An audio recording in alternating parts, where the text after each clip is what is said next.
ഇത് Kirloskar oil cool മോട്ടോറിൻ്റെ winding വരുന്ന ഭാഗമാണ്. അപ്പോൾ ഇത് പൈപ്പിനുള്ളിൽ നിന്ന് ഊരിയെടുത്തതാണ്. അപ്പോൾ ഇതെങ്ങനെയാണ് ഊരിയെടുക്കുന്നതെന്നുള്ളത് നോക്കാം. ഇത് പൈപ്പിനുള്ളിൽ നിന്ന് ഇളക്കിയെടുക്കുന്നതിനും തിരികെ പൈപ്പിലേക്ക് സെറ്റ് ചെയ്യുന്നതിനും ഹൈഡ്രോളിക് പ്രസ്സിൻ്റെ സഹായം വേണ്ടി വരും. ഇത് പൈപ്പിനുള്ളിൽ അധികം ടൈറ്റോടുകൂടെയാണ് കാണപ്പെടുന്നത്. അപ്പോൾ അതുകൊണ്ട് വേറെ രീതിക്ക് അടിച്ച് ഇളക്കാനൊന്നും സാധിക്കില്ല. മാക്സിമം ഹൈഡ്രോളിക് പ്രസ് ഉപയോഗിച്ച് തന്നെ ഇളക്കാനായിട്ട് സാധിക്കുകയുള്ളൂ. അപ്പോൾ അല്ലാത്ത രീതിയിൽ ഇളക്കാൻ ശ്രമിക്കുകയാണെങ്കിൽ ചിലപ്പോൾ കോറൊക്കെ ഡാമേജ് വരാൻ സാധ്യതയുണ്ട്. അപ്പോൾ ഹൈഡ്രോളിക് പ്രസ് ഉപയോഗിച്ച് ഇളക്കുന്നതായിരിക്കും ഏറ്റവും നല്ലത്.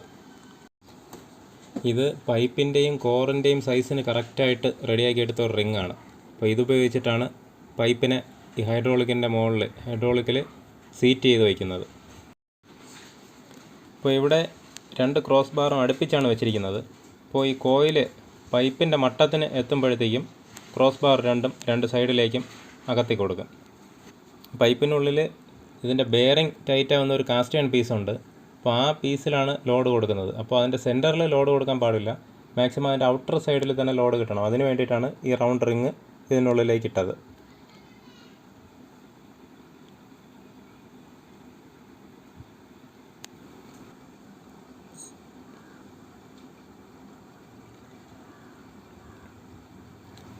ഈ പൈപ്പിനെ ഈ ഹൈഡ്രോളിക് സ്റ്റെമ്മിന് സ്ട്രെയിറ്റായിട്ട് കറക്റ്റ് സെൻറ്റർ ചെയ്ത് വെച്ചതിന് ശേഷം ഈ ഓയിൽ പമ്പ് ചെയ്യുമ്പോൾ സ്റ്റെപ്പായിട്ട് ഈ സ്റ്റെമ്മ് താഴേക്ക് വരുന്നത് കാണാം. അപ്പോൾ ഈ രീതിയിലാണ് ഓരോ സ്റ്റെപ്പായിട്ട് ഈ കോയിൽ ഇളക്കിയെടുക്കുന്നത്. ഈ ഹൈഡ്രോളിക്കിൽ കോയിൽ മാത്രമല്ല, ഈ ടൈറ്റായിട്ടുള്ള ബെയറിങ്ങുകൾ, ഷാഫ്റ്റുകൾ, എന്ത് സാധനം വേണമെങ്കിലും ഇതുപോലെ ഇളക്കിയെടുക്കാനായിട്ട് സാധിക്കും. അപ്പോൾ ഇത് പല ഉപയോഗമുള്ളൊരു മെഷീനാണ് ഹൈഡ്രോളിക് പ്രസ്. അതുപോലെ സീലിംഗ് ഫാൻ ഷാഫ്റ്റ് മാറ്റുന്ന ഒരു വീഡിയോ ഉണ്ടായിരുന്നു മുമ്പ്. അപ്പോൾ അതിലും ഈ ഹൈഡ്രോളിക് പ്രസ് കാണിച്ചിരുന്നു. അപ്പോൾ അടിച്ച് ഇളക്കുകയാണെങ്കിൽ നമ്മളിപ്പോൾ ഒരു ഷാഫ്റ്റിൽ നിന്ന് ഒരു ബെയറിങ് ഇളക്കുമ്പോൾ ചുറ്റിക ഉപയോഗിച്ച് അടിച്ച് ഇളക്കുകയാണെങ്കിൽ ഷാഫ്റ്റൊക്കെ കേടുവരാൻ സാധ്യതയുണ്ട്. എന്നാൽ ഈ ഹൈഡ്രോളിക് ഉപയോഗിച്ച് ഇളക്കുകയാണെങ്കിൽ ഷാഫ്റ്റിന് ഒരു കേടും വരാതെ തന്നെ നല്ല സ്മൂത്തായിട്ട് ഇളക്കിയെടുക്കാനായിട്ട് സാധിക്കും.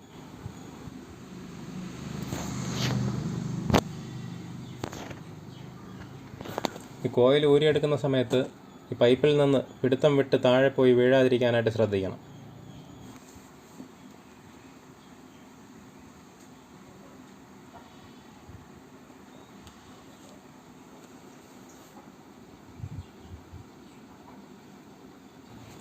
ഈ കോയിലിന് അധികം ടൈറ്റ് ഇല്ലായിരുന്നു. വളരെ അധികം സമയമെടുക്കാതെ പെട്ടെന്ന് തന്നെ ഇളക്കിയെടുക്കാൻ സാധിച്ചു.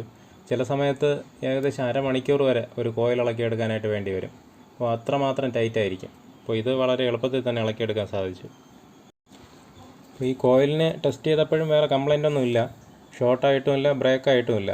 അപ്പോൾ വൈൻഡിങ് നന്നായിട്ട് തന്നെ ഉണ്ട്.